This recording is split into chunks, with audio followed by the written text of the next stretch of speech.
Better Call Saul stars Bob Odenkirk as sleazy criminal lawyer Jimmy McGill, aka Saul Goodman, aka Gene Takovic. The series is a prequel and sequel of sorts to Breaking Bad, telling the story of how Saul Goodman came to be the seedy, morally challenged individual he is famous for being.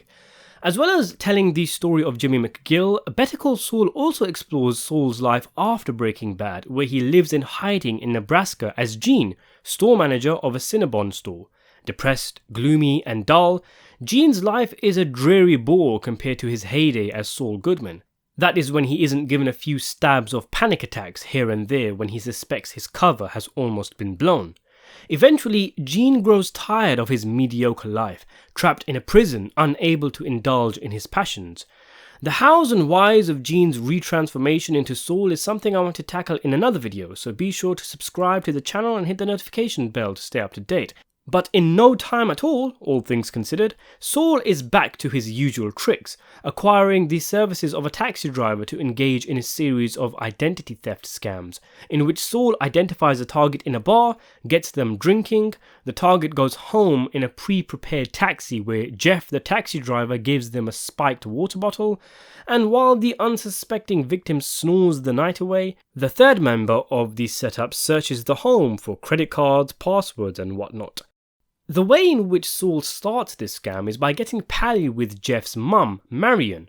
Saul has experience manipulating the elderly, and Marion is a piece of cake.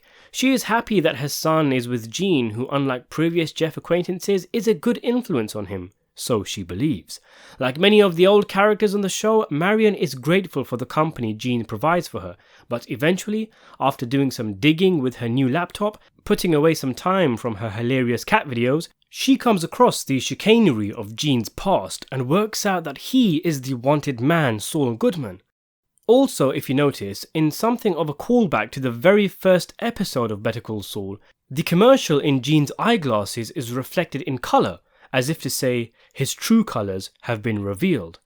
Marion prepares to call the police, but Saul immediately pulls the phone cord out. He approaches Marion menacingly, preparing the phone cord as if to strangle the poor woman. Backed into a corner, she makes to use her LifeAlert button, which Saul snatches from her. She then looks him dead in the eye, saying, "I trusted you," which causes Saul to hesitate, allowing Marion to take back the LifeAlert and use it to inform the police that wanted criminal Saul Goodman is in her living room, prompting Saul to make like his personality and split. Now, this scene does bring up an interesting question. Was Saul actually going to kill Marion? Or at the very least, was it something he was willing to do? Was his intimidating demeanour and actions an act to scare Marion into submission? Or was this a genuine threat where he was willing to kill her? Was this the moment where Jimmy McGill becomes Jimmy McKill? Personally, I've never figured Saul for a killer. He's flawed, sure, he is selfish, he is greedy and self-centered, he holds narcissistic traits and has dangerous and explosive insecurities that come from his troubled relationship with his brother. He is often thoughtless in his actions and causes untold damage.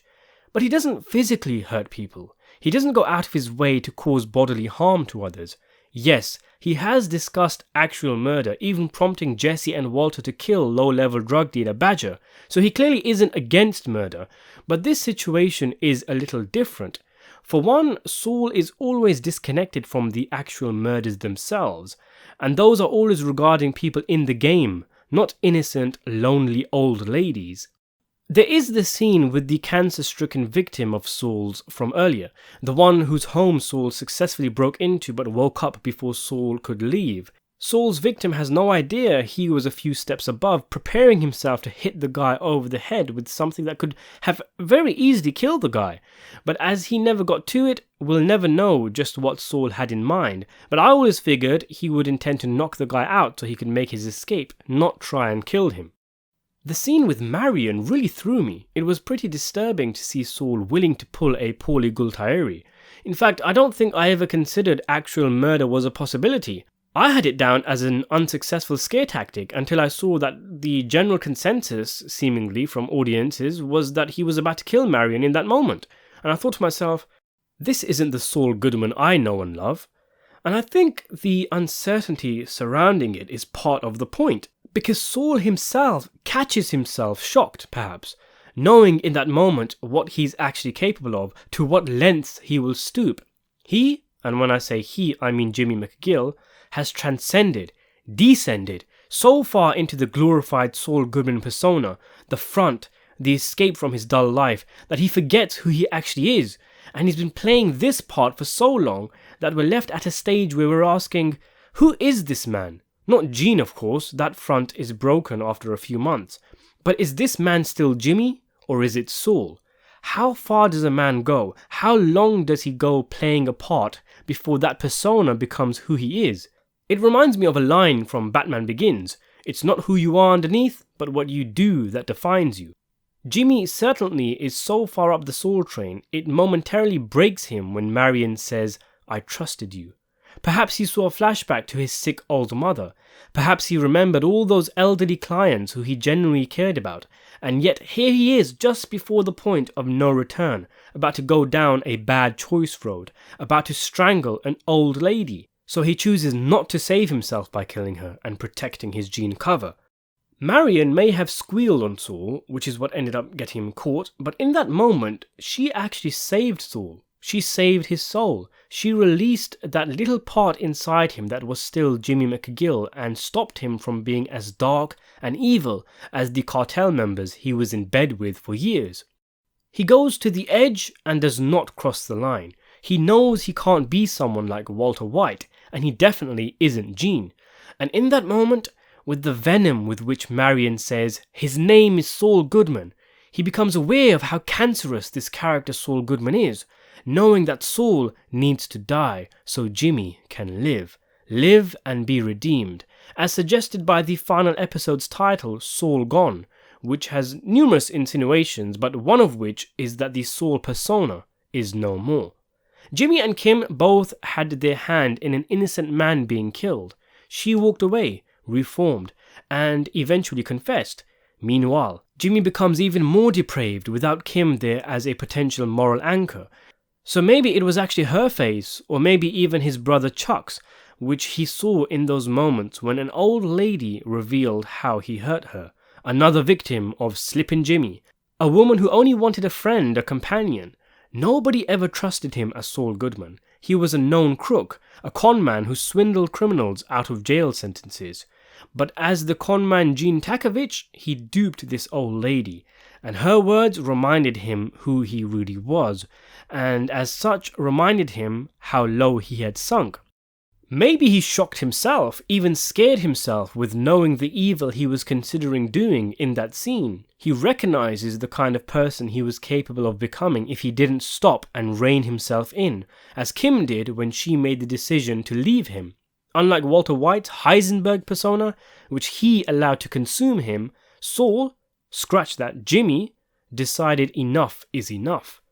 Interestingly, Bob Odenkirk has weighed in on Jimmy's decision, saying, "The sweetness of her face and the hurt in her heart that hurt so much in that moment melts his steady anger, and he remembers that he's human again briefly, and he can't do it, but he gets so close, which is crazy. It's the furthest length that he's gone."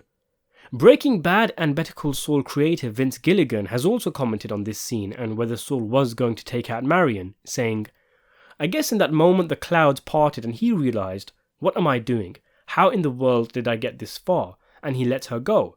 If the fever hadn't broken there and the madness hadn't subsided, he could have stopped her. But maybe in that moment a little bit of the old Jimmy came back.